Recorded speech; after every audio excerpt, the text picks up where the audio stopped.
How's it going, everyone? Welcome back. In today's video, I want to do a quick tackle review on the Penn Spinfisher 6. Now, before we get into the video, I just wanted to say that this video is sponsored by the Ridge Wallet. It's a new company I partnered up with. They make slim profile design wallets that are integrated with RFID blocking technology, so keep your credit card information safe. They also come with a lifetime warranty, so if you were to break the wallet, get in contact with them and they'll send you a new one. The one I chose is the titanium. This one also comes with the money clip. They have around 30 different styles to choose from. So if you're interested, go to ridge.com and use code HOOKEDUP for 10% off your order. I'll have all the information linked in the description as well. Alright, so now let's get into the video. So the Penn Spinfisher 6, I want to just go over the schematics real quick and then I'll get into my experiences with them. So the Penn Spinfisher 6, they come in anywhere from 2500 size all the way up to a 10,500 size, so covers a lot of bases there. You can really catch any fish you want with these. They range anywhere from $160 to $270 depending on the size you want. They also come in various different options such as standard bail, bailless, and they also have a long cast and a live lining model as well. These reels are IPX5 sealed, so they're not entirely sealed. You can't dunk them under the water and reel, but they hold up really well to spray, and even if you do submerge it and don't turn the handle, they'll still hold up. It's not going to completely ruin the reel.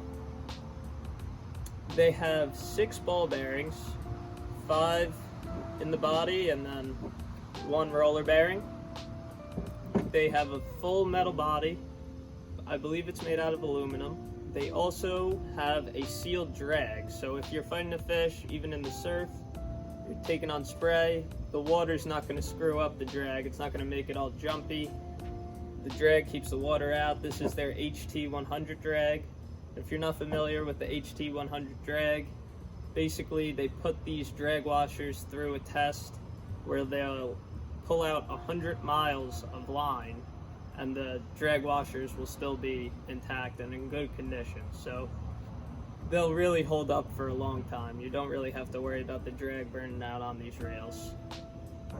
So these reels have CNC gear technology, which is an aluminum and brass main gear as well as a brass pinion. So these will hold up to big fish.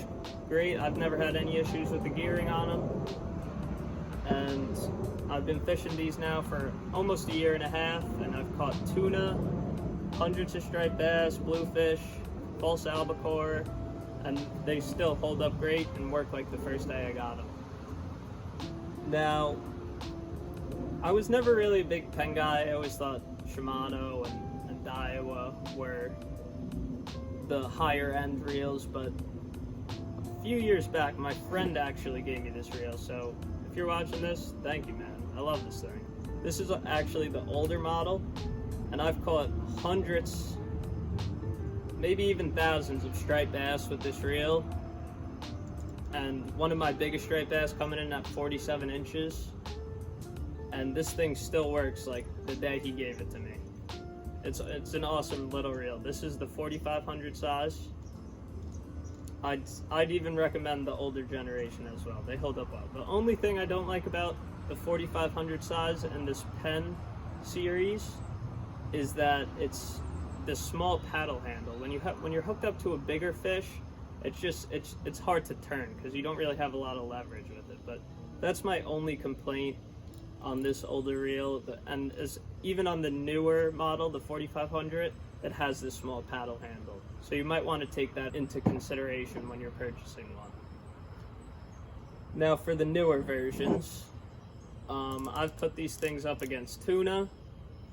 They've caught some of my biggest stripers, big bluefish, and they still perform flawlessly. All super smooth, not loud.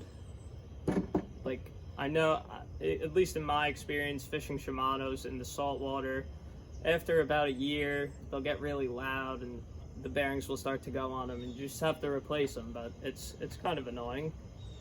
Now, one of the other things when it comes to comparing Penn reels to Shimano or even Daiwa is everyone thinks they're so much heavier. So I did a little research, and a 6500 Penn Spinfisher is comparable to a Saragosa 10,000. The Saragosa 10,000 will hold 360 yards of 50-pound braid, and this Spinfisher 6500 will hold 335 yards of 50-pound braid. And the Shimano Saragosa is actually 2 ounces heavier than this Penn Spinfisher, so you're not getting a lighter reel. The one advantage that the Shimano would have is it has 3 more pounds of drag pressure. This reel, the 6500 version, has 30 pounds of max drag, and the Shimano Saragosa 10,000 has 33 pounds of max drag.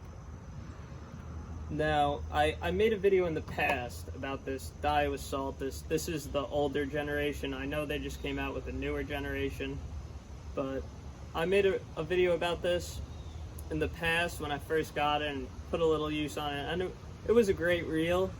Up until about like 4 or 5 months ago, I was using this heavily down in Florida, and when I would get sprayed with waves, I think the salt water was entering into this anti-reverse switch, and it would like bind up the gears and make it like really hard to turn.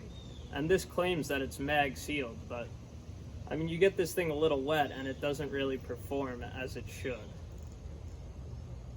But other than that, this is a great reel from the boat. I wouldn't really recommend it from the surf at all. But these things, I fished them in the surf. They don't bind up, no water intrusion. They've just been overall great reels.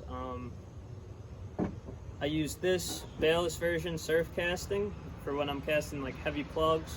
Don't want to snap them off with that bail. And I even love this thing too. It's an awesome little reel. I've actually caught a tuna on this reel.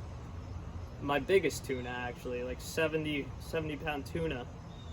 And the reason I bought this bailed one, because this is a 6500 bailless, and I would use that surf casting, but I bought the bailed version because when I was jigging for tuna, I felt I was missing some fish on the drop. As the jig was dropping down, I couldn't snap the bail over and hook the fish, so that's why I got this one.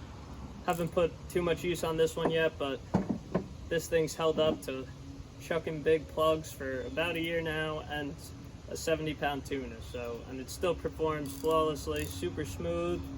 I mean, they just go. They're great reels. Nice handles. But other than that, guys, I just wanted to say that I'm not sponsored at all by Penn. I'm just making this video based on my experience, showing you guys if you want to get a nice reel for around $200, this is the one to go with. Other than that, guys, that's all I got for you today. If you enjoyed this video, please make sure to give it a thumbs up. Don't forget to subscribe down below, and I hope you enjoyed the video.